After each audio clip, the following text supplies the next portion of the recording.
Hello students, today we discuss about the integrated rate equation. This is the why we need to integrated rate equation. For determination of the instantaneous rate of reaction, the differential equation is not so correct to find out the exact value. So we get the new term, that is integrated rate equation, to calculate the exact or the accurate value of that rate of instantaneous rate of reaction.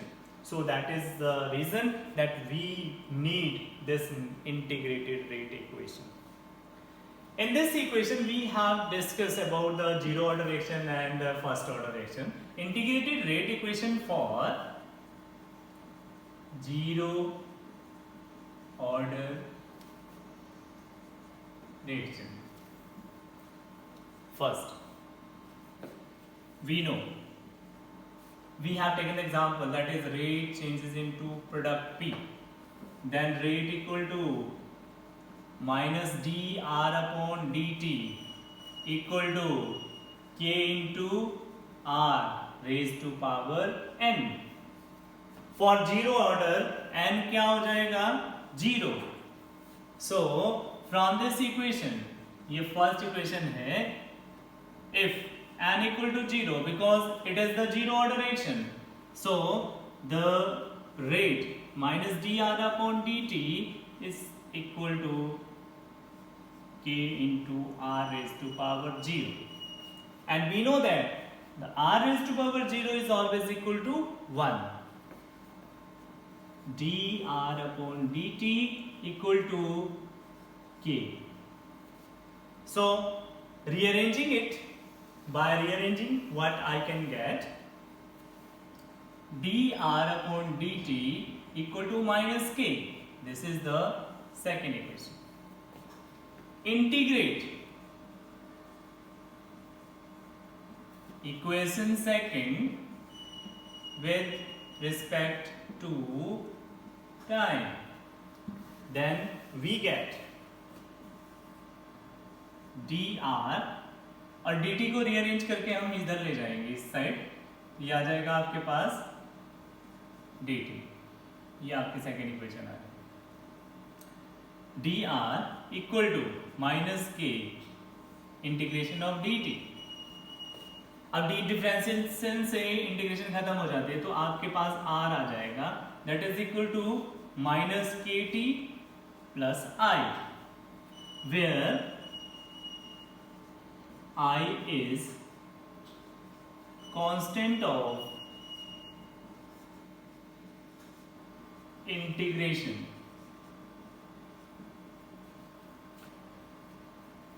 अब इसकी value हम कहां से निकालेंगे, कैसे निकालेंगे? इसकी value निकालने के लिए हमने टाइम को 0 पुट करना है. If t equal to 0, then r equal to R not. अगर टाइम 0 है तो रेट जो आपकी कंसंट्रेशन ऑफ द रिएक्टेंट है वो इनिशियल कंसंट्रेशन ही तो होगी, उसमें कोई चेंज नहीं आएगा. देन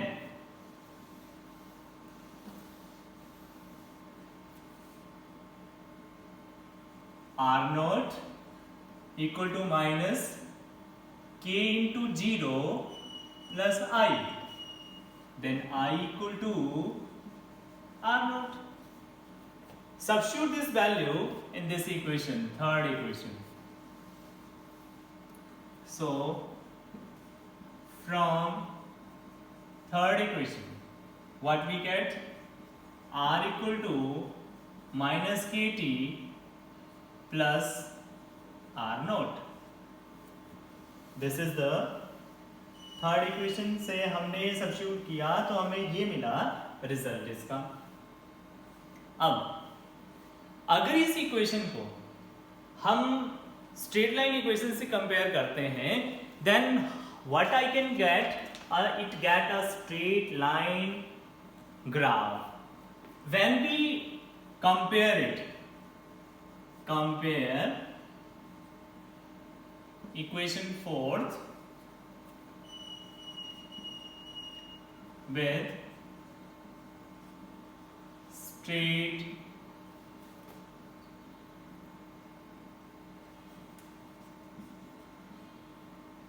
line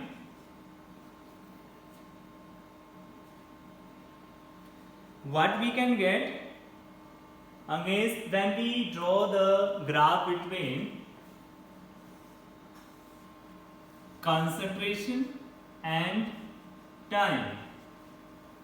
कंसंट्रेशन और टाइम के बीच में जब हमने ग्राफ प्लॉट किया तो इसकी जो स्लोप आ रही थी वो आपकी इस तरह से स्ट्रेट लाइन की तरह, मतलब जो आपके आ रही स्लोप की बेसिस पे आ रही थी, और ये जो पॉइंट आ रहा था ये इंटरसेक्टिंग पॉइंट है,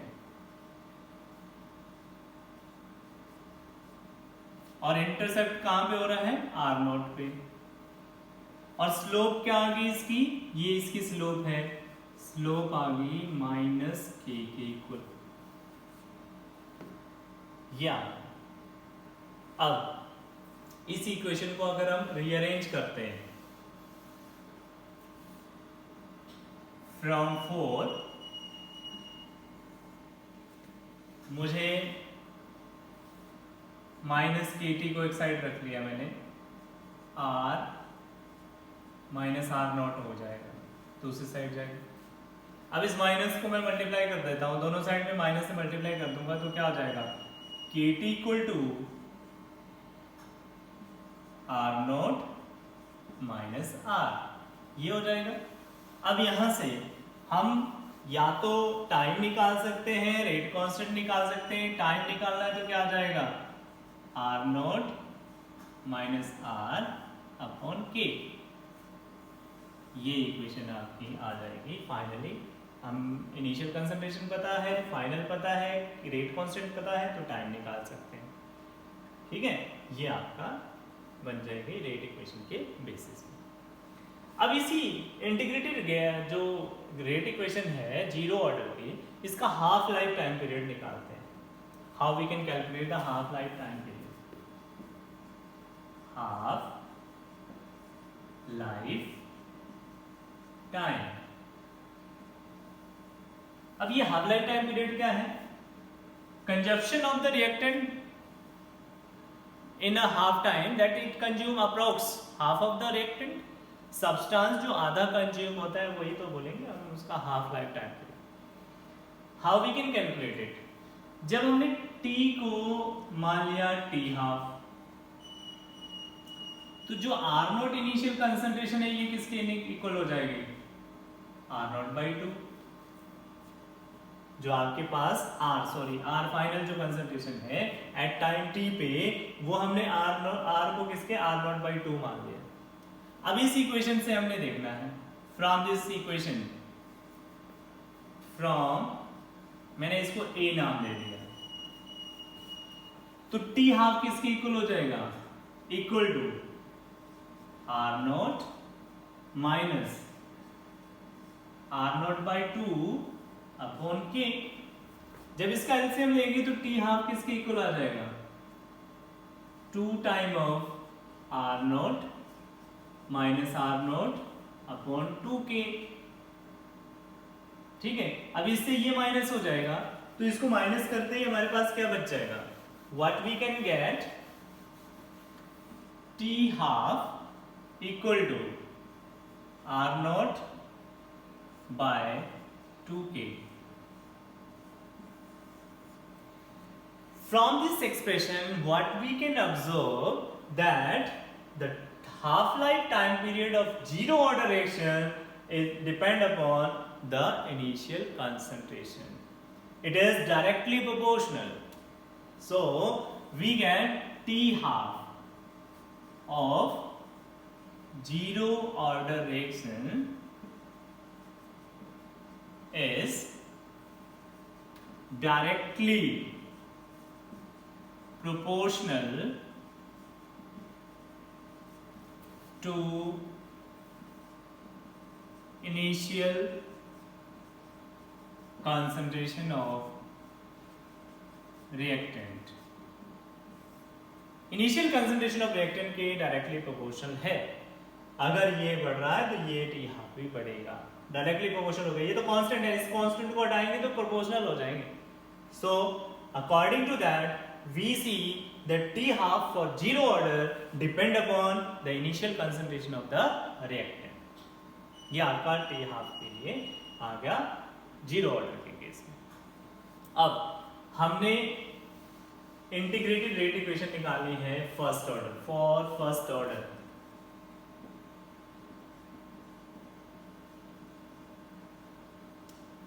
first order reaction, integrated rate equation for first order reaction. In this case, order is 1. We know reactant changes into product, then rate equal to minus dr upon dt equal to k into r raised to power 1, because we know that order is 1. So minus dr upon dt dt, इसको हम rearrange कर लेंगे, r को इधर ले आएंगे, dt को उधर ले जाएंगे, तो यहाँ पर आ जाएगा r equal to k into D T. ये माइनस सिंबल भी अगर हम इस साइड ले जाएं तो डी आर अपॉन आर किसके इक्वल आ जाएगा, माइनस के डी टी। इसको मान लिया first equation. Integrate this equation, integrating equation first with respect to time, what we get, हमें क्या मिलेगा यहां से, देखो हमने इसकी इंटीग्रेशन कर दी, तो जब भी इंटीग्रेशन इसकी होगी that is dr upon r equal to minus K constant है तो बाहर आ गया dt, ये बन जाएगा। तो यहां पर मैथमेटिकल फॉर्मूला लगेगा natural log of r equal to k t plus I, because we know integration of dx upon x equal to natural log of x according to mathematics. तो यहां पर आपके पास ये फॉर्मेशन हो जाएगी, ये आपके पास आ गया। अब इसमें भी i की वैल्यू निकालनी है। इफ लेट हमने अज्यूम करना है, let t equal to 0, t 0 है तो r किसके इक्वल हो जाएगा, r नॉट के, ये आ गया। अब उसके बेसिस पे यहां पर सब्स्टिट्यूट कर देंगे, तो natural log of r not equal to minus k into 0 plus i, then i equal to natural log of r not. This is the second equation. Substitute this value in equation second. From second we get क्या मिलेगा हमें, natural log of r equal to minus k t plus natural log of r not. अब मैं इसको इस side ले आऊं, इसको दूसरी साइड ले जाऊं, तो क्या बन जाएगा, K T equal to natural log of R not minus natural log of R, right, ये भी बन जाएगा। इसको मैंने वैसे थर्ड इक्वेशन ले लिया। अब उसके बाद अगर हमें यहां से इसको नेचुरल लॉग को लॉग में कन्वर्ट करना है तो क्या करते हैं हम, 2.303 से मल्टीप्लाई करते हैं, है ना, तो ये आ जाएगा KT equal to 2.303 log R not minus 2.303 log R, ये आ गया। अब इसको क्या लिखते हैं, ये तो कॉमन आ गया, इसको हम डिनोमिनेटर में लेंगे, तो क्या हो जाएगा आपके पास,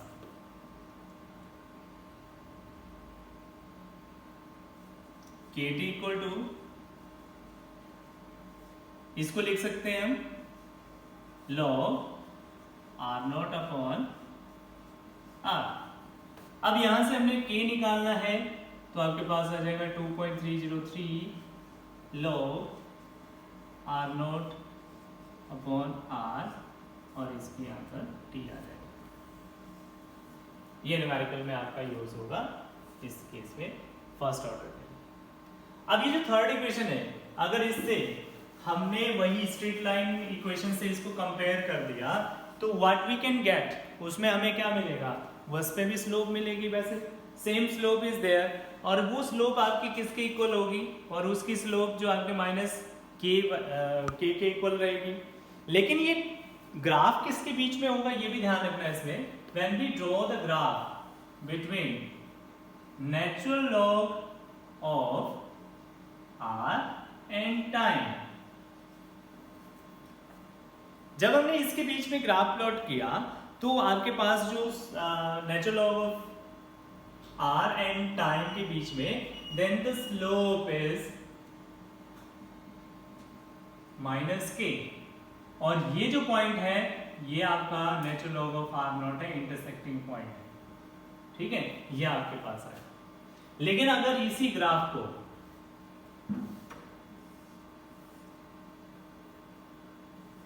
टाइम और log are not upon R के बीच में हम प्लॉट करते हैं,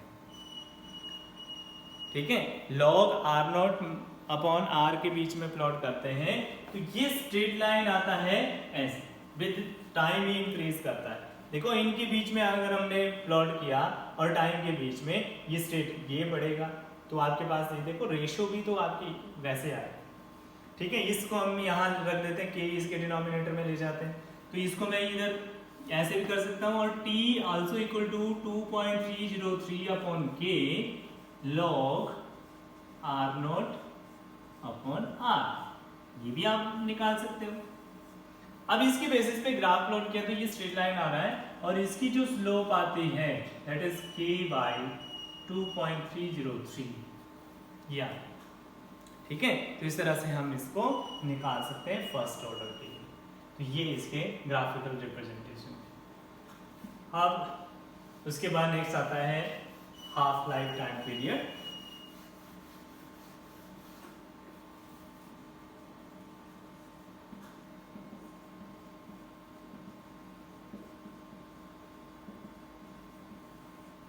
फर्स्ट ऑर्डर के लिए तो इस केस में हमने टाइम को टी हाफ ले लिया, आर को आर नॉट बाई 2 ले लिया, सो वी गेट, तो हमें क्या करना है, जो आपके पास ये आर को आर नॉट के इक्वल ले लिया और उसके हाफ ले लिया, तो आपके पास था that is T half equal to 2.303 upon के लॉग आर नॉट अपॉन में R not by 2, R not से आर नॉट कैंसिल हो गया, तो ये टी हाफ किसके इक्वल आ गया, that is equal to 2.303 upon के लॉग 2 के, और लॉग 2 की वैल्यू आपको पता ही है कितनी होती है, 0.3010, तो आपके पास यहाँ पर टी हाफ आ गया that is equal to 2.303 into 0.3010 because log 2 equal to 0.3010. So upon में आ गया k t half equal to 0.693 upon k, ये आपके पास। From this equation what we can observe that the first order reaction, the T half never depend the initial concentration of the reactant. तो यहां से इस derivation से देखा T half is independent of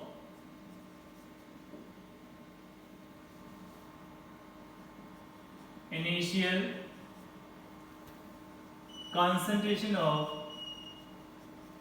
reactant, initial concentration of reactant। तो ये T half क्या है, इंडिपेंडेंट है, it does not depend upon the initial concentration of the reactant, so that is the half life time period हम बोल सकते हैं zero first order reaction के लिए, और जीरो ऑर्डर के लिए भी हमने निकाला, इस तरह से आपके पास ये आएगा। अब हमने इंटीग्रेटेड रेट इक्वेशन निकालना है for gases. Integrated rate equation for first order reaction in gas phase. Gas phase में निकालते हैं। सपोज मेरे पास ए कोई गैसेस मॉलिक्यूल है, B gas C gases molecule में कन्वर्ट होगा। P initial is its initial pressure is 0 and 0. At that time is T. Time जो T हमने लिया है, suppose ये 0 लिया है, time T is equal to 0. When time is changes T times में, then it changes P initial minus X. ये x के इक्वल बन जाएगा, इसका प्रेशर x हो जाएगा, ये बाहर में आ रहा है प्रेशर, ठीक है। तो Dalton law of partial pressure क्या होता है, P total P A component plus B plus C, तो क्या आ जाएगा P initial minus x plus x plus x। तो यहां से P टोटल किसके इक्वल आ गया, P इनिशियल प्लस x के। और अगर मैं x निकालूं तो x किसके इक्वल आ जाएगा, P total minus P initial, ठीक है। ये आ गया आपके पास x की वैल्यू। अब अगर मैं x की वैल्यू यहां सब्स्टिट्यूट करता हूं at time t, at time t pressure of reactant A becomes कितना बन जाएगा, that is कितना हो जाएगा आपके पास, P initial minus P total minus